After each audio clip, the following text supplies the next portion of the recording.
मैं देवनारी। आज हम बात करेंगे क्लास 10th की जो इंग्लिश है उसके बहुत ही इंपॉर्टेंट ऑब्जेक्टिव टाइप क्वेश्चंस के बारे में। और पिछले वीडियोस में भी हमने कुछ वीडियो डाले हैं आपके ऑब्जेक्टिव टाइप क्वेश्चंस के। यहाँ तक हम कर चुके हैं 68 क्वेश्चन तक। 69 से ये जो क्वेश्चन मैंने आपको बता रहा हूँ मैं, ये सारे आपके क्वेश्चन बैंक में है 10th इंग्लिश की। वहाँ पर आप चाहें तो देख सकते हैं। यहाँ पर मैं आपको आंसर भी बताऊंगा विद एक्सप्लेनेशन। तो देखते हैं पहला question, who has written how to tell wild animals. ये जो पोएम है how to tell wild animals, ये किसके द्वारा लिखी गई है? तो ये कैरोलिन वेल्स के द्वारा लिखी गई है। Which animal do you find while walking in A yard. आप जब यार्ड में टहलते हैं तो आपको कौन सा एनिमल मिल सकता है? तो भालू मिल सकता है, bear. Which animal looks like a lizard. Lizard यानी छिपकली की तरह कौन सा एनिमल दिखता है? तो कैमेलियन दिखता है। ठीक है, आगे बात करते हैं। Who cries while catching its prey. कौन सा ऐसा जानवर है जो क्राइंग करता है, रोता है जब वह अपना शिकार करता है? तो क्रोकोडाइल। ठीक है। Which is the noble wild beast, है ना, जो सबसे महान वाइल्ड बीस्ट कौन सा है, यानी कि महान जंगली जानवर किसको कह सकते हैं? तो लायन को। Which animal hugs you. कौन सा एनिमल आपको हग करता है? तो बियर आपको हग करता है। और who smiles while catching its prey. कौन सा जानवर है जो अपना शिकार करते समय स्माइल करता है? तो हाइना, लकड़बग्गा। ठीक है, तो ये how to tell wild animals के इंपॉर्टेंट क्वेश्चन है ऑब्जेक्ट टाइप, जो कि आपके एग्जाम में जरूर आ सकते हैं त्रैमासिक परीक्षा में।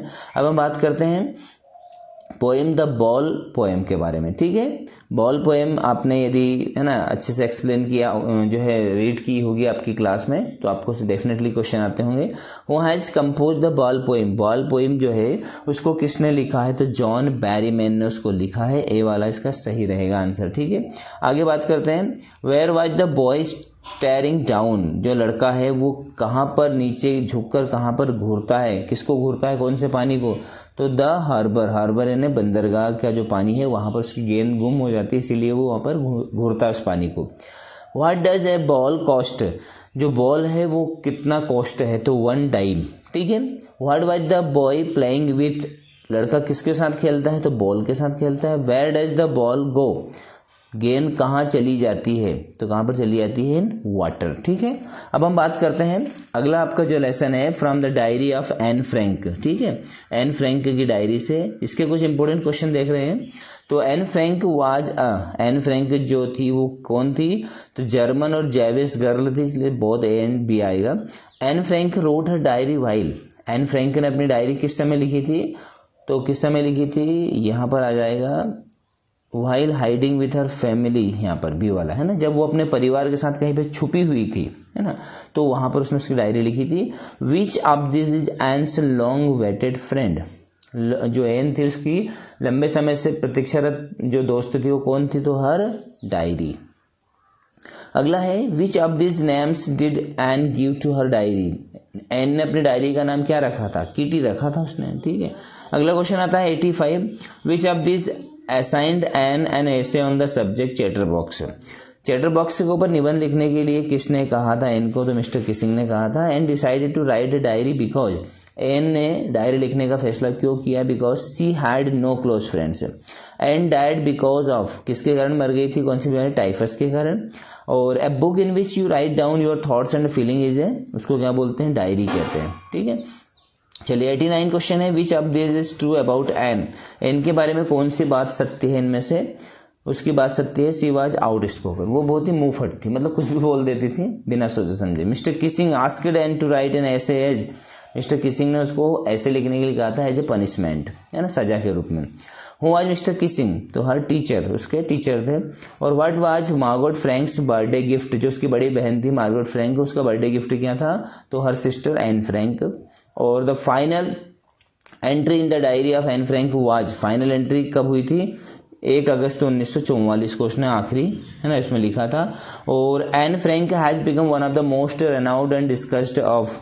एन फ्रैंक ने जो है सबसे दुनिया में सबसे ज्यादा डिस्कस, मतलब जो है माना जाता है, उसकी डायरी में जो लिखी हुई चीज किसके बारे में थी? Holocaust victims. हॉलोकॉस्ट का अर्थ होता है कि जो पीड़ित, है ना, जब वो छुपे हुए थे, उनके ऊपर अत्याचार हो रहे थे, तो बहुत ही ज़्यादा पीड़ित थी, इस कारण से है ना उसको हॉलोकॉस्ट कहा गया है। अगला है Anne Frank stayed at the Montessori nursery school until she was, जब वो 6 साल की हो गई तब तक मॉन्टेसरी नर्सरी स्कूल में पढ़ाई करती थी। चलिए ये हो गए आपके एन फ्रैंक वाले इंपॉर्टेंट क्वेश्चन है। अब एमांडा है ना, यहाँ तक ही आपके जो है सिलेबस में दिया हुआ है, त्रैमासिक परीक्षा में यहाँ तक आएगा, तो यहाँ तक हम पूरी कंप्लीटली आपको सारे क्वेश्चन करवा रहे हैं। The poem Amanda is composed by, इसको किसने लिखा है, तो रॉबिन क्लीन ने लिखा है। Stop that slouching and sit up straight, तो इसमें जो है कौन सा पोएटिक डिवाइस यूज हुआ है, तो एलिट्रेशन हुआ है। अब एलिट्रेशन किसे कहते हैं, जैसे इस लाइन में आप देखिएगा एस जो वर्ड है ना, जैसे एस यहाँ पर भी स्टॉप में, स्लूचिंग में है, सिट में है, स्ट्रेट में है। तो जब किसी जो वर्ण होता है यानी कि जो अल्फाबेट होता है उसका अलग अलग वर्ड में जो है स्टार्टिंग में यूज होता है उसको एलिट्रेशन कहते हैं। यहाँ पर एस का यूज हुआ इसलिए एलिट्रेशन कहलाता है। Which of this cause acne according to the speaker in the poem Amanda, Amanda जो पोएम है उसमें किस कारण से एक्ने यानी कि पिंपल्स हो जाते हैं, तो ईटिंग चॉकलेट से। अकॉर्डिंग टू एमांडा फ्रीडम इज, एमांडा का आंसर फ्रीडम क्या है, स्वीट है ना, बहुत ही प्यारी लगती है फ्रीडम उसको। अगला है 100 question, which of this message that the poet want to convey through the poem Amanda, Amanda के द्वारा कौन सा मैसेज देना चाहते हैं, तो इसका सही आंसर आएगा बी वाला, children should be given freedom, बच्चों को फ्रीडम यानी आजादी मिलनी चाहिए। अगला है the poem Amanda is about, एमांडा जो पोएम है वो किसके बारे में है, ये एक बच्चे की साइकोलॉजी के बारे में, तो child psychology. Amanda wants to be an orphan, Amanda अनाथ क्यों बनना चाहती है, इसलिए बनना चाहती है क्योंकि वहाँ अनाथ बन के जो अनाथ की फ्रीडम है उसका मजा लेना चाहती है। What made Amanda sulk and moody, किस कारण से अमांडा जो है सल्क और मूडी है, सल्क यानी कि है ना जो है मूडी यानी मनमोजी, सल्क यानी कि बहुत ही ज्यादा है ना कह दिया जाए कि उदास टाइप से हो रही, क्यों, क्योंकि उसकी मदर उसको बार बार इंस्ट्रक्शन दे रही है, बी वाला। Why should Amanda not eat chocolate, Amanda chocolate Amanda को क्यों नहीं खानी चाहिए, क्यों, क्योंकि इट कॉज एक्ने, सी वाला इसका सही आंसर रहेगा, इस कारण पिंपल से हो सकते हैं। और what does Amanda imagine to be when she picture herself in a tower, किसके रूप में देखती है, रुपेंजल के रूप में। तो फ्रेंड्स यहाँ तक आपके 105 क्वेश्चन मैंने करवा दिए हैं ऑब्जेक्टिव टाइप क्वेश्चन, इनके अलावा कोई भी दूसरा क्वेश्चन आपको नहीं करना है, सारे देखना है। पिछले वीडियो भी आपको देखना है तो प्लेलिस्ट में आपको इजीली मिल जाएंगे। 2 वीडियो में और बना चुका था, ये तीसरा वीडियो है ऑब्जेक्टिव टाइप क्वेश्चंस का, जरूर देखिएगा और एग्जाम में अच्छे नंबर लेके आइएगा। और यदि आपको एक मॉडल क्वेश्चन पेपर भी देखना है इंग्लिश का तो प्लेलिस्ट में जाकर आप देख सकते हैं, मैंने वो बनाया है। Thank you very much.